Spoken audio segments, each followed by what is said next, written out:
ever have. And I lived alone for a lot of years, and I was much better at it then. So no, you weren't. Well, we love you, but no, tell me, give it to me. You weren't so much better at it. You just had less to try to manage. Yeah.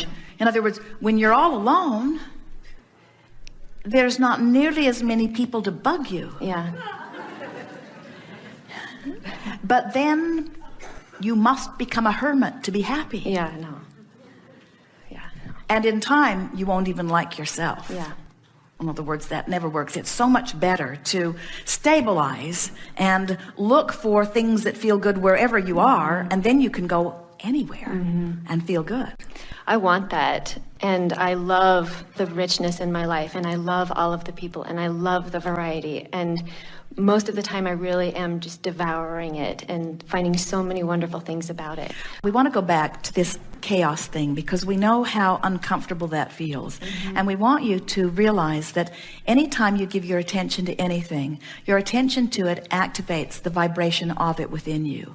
And a feeling of being scattered or confused, that chaotic feeling, is about focusing upon lots of different things and usually contradictory things so that they're all activated within you, so that you're running around on the brink of things being activated depending upon what your environment brings to you. And that makes you feel like you want to hide from people. It makes you feel like you want to close yourself off from them. Where when you show yourself by practicing when it's comfortable to do so, and that it usually begins when you're by yourself, as you practice choosing thoughts that feel good and you use your willpower to focus upon them because they feel good, what happens is, in a very short period of time, you deactivate, by virtue of activating these things, you deactivate those things, so that law of attraction must give you more of those kinds of things. So then your life becomes one of greater harmonics instead of disharmonics.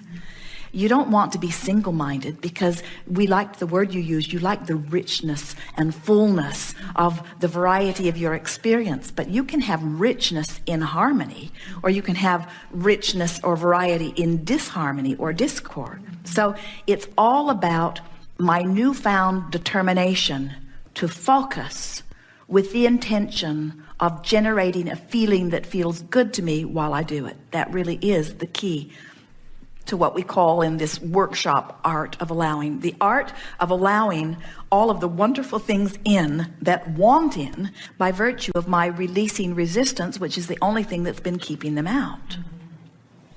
There are two things that we would encourage you to do in terms of action. Sit every day for 15 minutes with the intention of filling your body full of air. Breathe, breathe, breathe, breathe, breathe, breathe, breathe, breathe, breathe. Just breathe. That's your assignment. 15 minutes of breathing, 15 minutes of in and out, and appreciation for this delicious oxygen. In and out, in and out, in and out. Just breathing, breathing, breathing, breathing, breathing. If you would just do that, your chaotic world would smooth right out. It would.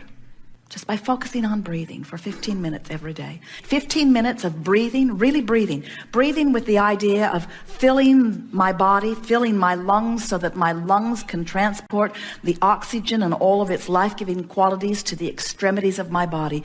Breathing. If you're running, if you're moving your body, you're doing it automatically. But breathe, breathe, breathe, breathe, breathe, breathe, breathe. It is the exercise of allowing above all other exercises of allowing. In other words, the air is there for you. The well-being is there for you. Source energy has lined everything up for you. Just breathe yourself into receiving the fullness, and no chaos there. Just breathe.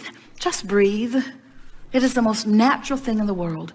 You are worthy and loved and brilliant, and your life has caused you to launch so many rockets that are right there, ready to come into fruition. Just breathe them into being. And then after you breathe for 15 minutes every day for a while, then use that time to breathe and love me. Breathe and love me. Breathe and love the air. Breathe and love my body. Breathe and love my nose. Breathe and love my lungs. Breathe and love my physical mechanism. Just breathe and love and breathe and love and breathe and love and breathe and love. And after you've done that for a few days, then breathe and love that one over there, and breathe and love that one over there, and breathe and love and breathe and love. And before you know it, that chaos, which is only because of too many activated things within you, lines right up to this perfect picture that you've been accumulating over many, many years, that source energy has already become. And then suddenly you begin noticing that who you have become in terms of non-physical energy, you just begin becoming in terms of manifestation. You just become it. And when people say, how did you do it? Was it hard? You say, it was as easy as breathing, really. Thank you so much. I do a lot of massage, and I love to do it. And I get a lot of different people, again, a lot of variety. And I think one reason why I've been so chaotic is even though I'm really focused the whole time, I still am, like my nervous system is still taking it in, and I spend a lot of time just seeking for that balance. And so I really appreciate the breathing.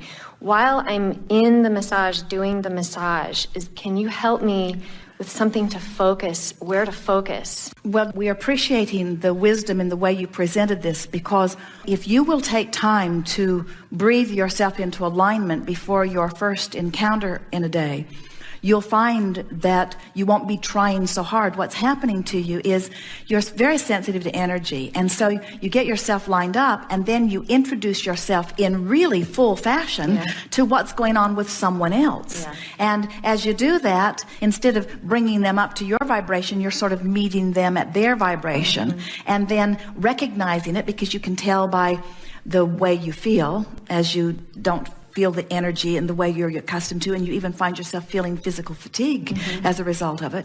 And so what you're wanting to do is to do your work before you do the massage, because once you get into it, it's too late. Yeah, okay. Unless they're really tuned in which case they'll take you for a very good ride.